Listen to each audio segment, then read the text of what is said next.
Hello everyone, I'm Wendell Jones and welcome to this edition of the program, The Platform.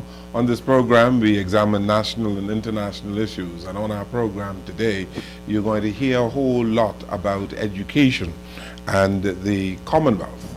The Commonwealth Secretariat is hosting a conference for ministers of education in the Commonwealth in June of this year right here in the Bahamas. And on our program today we are pleased to have the organizers or representatives of the organizers on our show today, and we are going to talk with them with respect to what the Commonwealth is doing in education and the conference. Our guests on the program today are Mr. Marcellus Taylor, who is the Deputy Director of Education in the Bahamas, and Mr. Nessa Kamsi, who is the Education Advisor for the Commonwealth Secretariat. Gentlemen, welcome to the program. Thank you. Nice to have you here. Godfrey Ines, it's always good to see you. Thank you. And let's begin with Mr. Taylor. I think we had a discussion many months ago on the plan for this conference. When is it, and what would be the emphasis? Well, the conference is in June of this year, June 22nd to the 26th. It'll be held at the Atlantis Resort. And the conference theme is Quality Education for Equitable Development, Performance Paths, and Productivity. And as you know, this year is 2015, and most of the internationally agreed goals expire. So in education, we were talking about education for all, and in the development world generally, they talk about the Millennium Development Goals, and they all expire in 2015. And so this conference is at a critical point where those goals expire, and we need to determine what will be the new direction in education. And so following a meeting that UNESCO, a large meeting that UNESCO is having in Korea in May, this meeting will enable member states of the Commonwealth to determine how it is that we will proceed in the area of education. Dr. Taylor, you alluded to the Millennium Development Goals. Did the Bahamas achieve in education? Well, in terms of the Bahamas, we focus a little bit more on the education for all goals, simply because the Millennium Development Goals were a little bit more basic. But even in the education for all efforts, there are some areas where we were doing quite well already, even before the pronouncement of those goals. So for instance, providing access to primary education was something that we've had since maybe the 1930s, right? Because I've seen some data over the last several years to confirm that as early as the 1930s, we had enrollment rates over 90% in primary schooling. You know, for us, the struggle has been to ensure that we get full enrollment at the secondary level, because we do, although we have people in school up until age 16, once the mandatory period of schooling ends, then we start to experience some drop-off. Also for us, access to tertiary level education and further education has been a challenge. But for us and for many of the countries of the Caribbean, and this is why this conference is important, the shift is a little bit away. I mean, you gotta have access, because we can't do anything with you if you're not in school. But the emphasis is more on the quality of the education provided. And so you will hear, coming out of the theme and in the discussions that will take place, more talk about how do you make a quality education experience? How do you make it relevant? How do you make it of good quality, meaning the standards are rigorous and so forth. So Mr. Kasmi, you are headquartered in London at the Secretariat, and how long have you been there? I've been with the Secretariat for now almost 5 years. Okay. And what is quality education for you and the Secretariat? Well, quality has got quite a lot of characteristics. Generally, it is to do with your ability in relation to learning and numeracy and literacy, but it has got other characteristics which are to do with assessments and the curriculum and the role of the teacher. So it is much broader than one would see normally. As in this conference theme, and we're talking about quality education for equitable development, we are also focusing on equity as well as access, and then we're linking this up with performance path and productivity, so that once education is imparted, a young person who has been educated could contribute to the economic or sustainable economic development process of their respective countries. In this case, we're talking about 53 Commonwealth states. So that quality is quite broad in terms of what we'd like to include within quality. But Mr. Dr. Taylor, isn't that the challenge facing the Bahamas? From the point of view, it is mandatory that the state provide 12 years of education. But it's not education, is it? It's 12 years of schooling. Wait, let me finish now. Because you're producing people in those 12 years who come out and are barely literate. Barely literate. So this quality business is a big challenge for the Bahamas. Yes, and that is why I asked, what is quality education to you? What do you mean by quality education? Because Godfrey mentioned schooling is one thing and education is another. Yeah. I think, if I may, very briefly, and then I think we're talking about the whole package. I don't know if you may have seen the debates on the Sustainable Development Goals, or before that there was UN high-level panel's report, which focused a lot on skills for employability.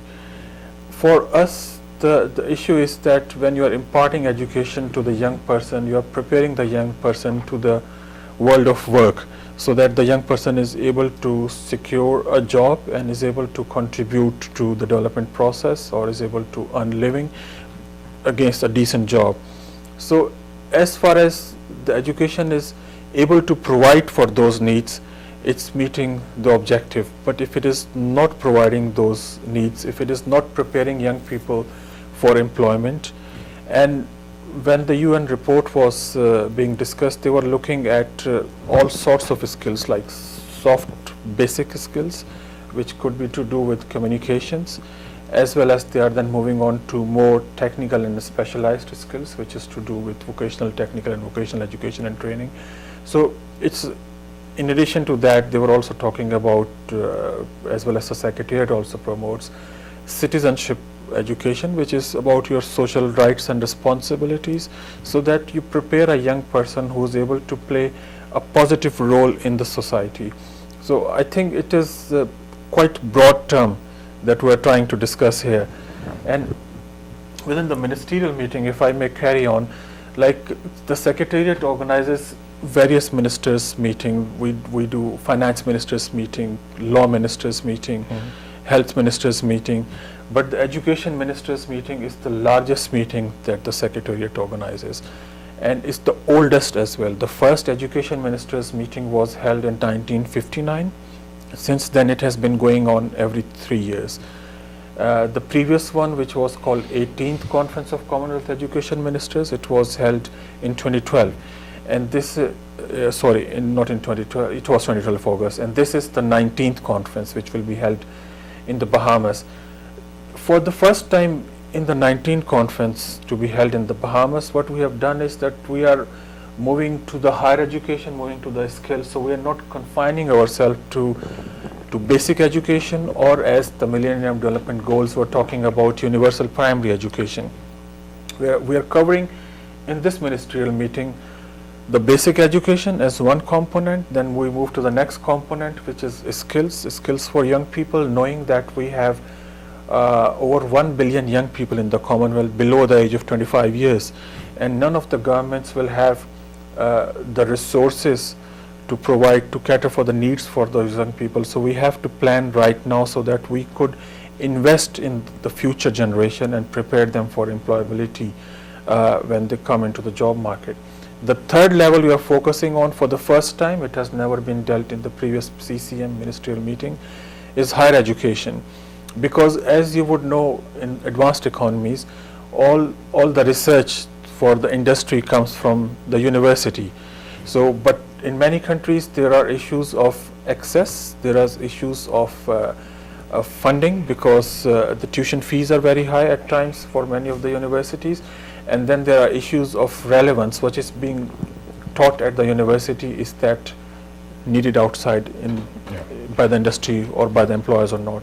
So this is the plan to cover this. It's quite broad. So, Mr. Kazmi, given what your agenda is, and given the challenges that we are experiencing in the Commonwealth, would it be fair to say that in general terms, that the Commonwealth and leaders in the Commonwealth have been failing in the area of education? I don't think that I could agree with this statement. If you are talking about the statistics, I have to say that we have a large population which is not still enrolled in primary education. Yes. And we have some adult illiterates as well. But we have to also look at the brighter side as well, that the progress that we have made within the Commonwealth, that is also has to be taken on board. Progress in education? In education. What the governments normally focus on are the mandates given by the Millennium Development Goals, which were signed in 2000. And if those were focusing on universal primary education, then many of the governments within the Commonwealth have focused strongly on universal primary education. Then the other set of the mandates are to do with education for all, which is much more broad, which are being led by UNESCO. The Commonwealth is supported both MDGs as well as EFA, Education for All, which has got 6 targets, and that covers everybody right up to lifelong learning and adult education. But there are millions of people in the Commonwealth who are not attending school, especially I was looking at a piece on one of the international stations, I think it was the BBC, talked about the number of young children in India, for instance, who are not attending school. Millions. And so the question is, in the Commonwealth, has the Commonwealth met its goal with respect to the Millennium Development Goal? Like in the Commonwealth, we're talking about 53 countries. Yes. Okay, and there is a lot of variety within the 53 countries. There are advanced economies who have made a lot of progress. They are ahead of many countries globally. But there are also smaller states, 31 smaller states, who have got their own specific challenges. And then there are some countries which has got large density of population, like for instance you mentioned India. There are a few countries in South Asia, Pakistan, Bangladesh, and there are countries in African continent. We have Nigeria, we have Kenya. So I know in those countries universal primary education enrollment has not been fully met. I agree with that. But that's why we, as well as the host government and Mr. Taylor, we feel the significance of the 19th CCM, because what we are doing now at the 19th CCM is that we are intending to formulate a ministerial working group that is going to identify Commonwealth Secretariat's niche in the years ahead. Now we are talking about sustainable development goals, which are going to be for 15 years, so that we could focus on an area where we have certain expertise. It may be universal basic education, 8 years of mandatory education. And the second item we want to do, second agenda item we want to do, is to identify Commonwealth's priorities. We are talking about 53 countries. What should be 53 countries' priorities in the area of education, and how we could plan in order to achieve those priorities as well.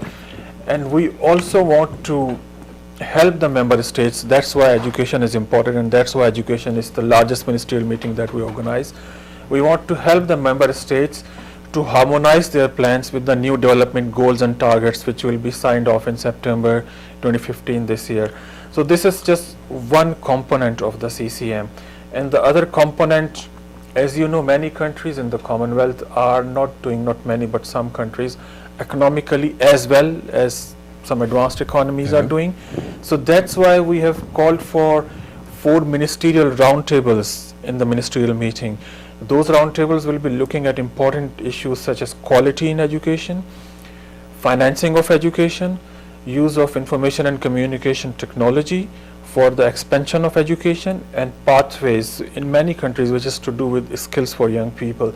In many advanced economies, you would have basic things like national qualifications framework, where a child, like here in the UK, if you can't go to GCSE or A levels, you would go to NVQ, you would go to BTEC, and after acquiring certain levels, you can come back to the university. But in many countries within the Commonwealth and within the globe, you don't have those basic national qualifications framework in place. So that's why we want to focus on a roundtable on pathways as well, so that those. Okay, let's take a break here. Godfrey Sure, Ines sure. wants to put a question to you. Let's take this break here on the platform as we talk about education with the representative from the Commonwealth Secretariat and our own Deputy Director of Education. We'll come right back.